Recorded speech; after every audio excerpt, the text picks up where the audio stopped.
মানুষ মনে করতে পারে স্কটল্যান্ড র্যাঙ্কিং হিসেবে অনেক পেছানো, তবে স্কটল্যান্ড আসলে ব্রাজিলকে কোন জায়গায় ভোগাতে পারে? বলো দুর্ভাবনার জায়গা আসলে রাইট ব্যাক, মানে আমি যেটা মোটামুটি দুটো ম্যাচ দেখে আমার কাছে মনে হয়েছে যে দানিলো আসলে প্রথাগত যে ব্রাজিলিয়ান উইঙ্গার রয়েছেন, বিশেষ করে রাইট ব্যাক, আমরা কাফুকে দেখেছি, মাইকনকে দেখেছি এক সময়, দানি আলভেসকে দেখেছি, তারা যতটা দ্রুত আক্রমণ করে এবং আক্রমণ থেকে আবার নিচে নেমে আসে, দানিলো আসলে সেই প্রথাগত উইঙ্গার নন, উইং ব্যাক নন। তিনি তার ওই জায়গাটা হোল্ড করতে বেশি পছন্দ করেন, যে কারণে রাফিনিয়াকে আসলে দুটো ম্যাচে আমরা একেবারে নিষ্প্রভ পেয়েছি।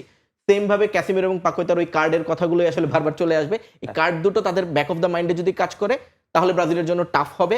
এবং কারণ দুটো ম্যাচই আমরা দেখেছি পাকোয়েতা এবং ক্যাসিমিরো যতক্ষণ মানে তাদের মধ্যে তালমিলটা হচ্ছিল না, তখন আসলে ব্রাজিলকেও আগানো যাচ্ছিল না। এবং যেমনটা বলছিলেন রাইট সাইড নিয়ে আসলে ব্রাজিলের একটা ভাবনার বিষয় রয়েছে। রাইট সাইডে বেশ কিছু প্লেয়ার শিখে গেছে। স্কটল্যান্ডও চাইবে তাদের লেফট উইং থেকে অ্যাটাক করতে। লেফট সাইডে ম্যাকটমিনি রয়েছে, তার পেছনে থাকবে রবার্টসন। দুটো প্লেয়ার ইউরোপিয়ান ফুটবল মাতিয়ে বেরিয়েছেন। তারা আসলে চাইবে কিনা ব্রাজিলের ওই রাইট সাইডটাকে অ্যাটাক করতে? রাইট।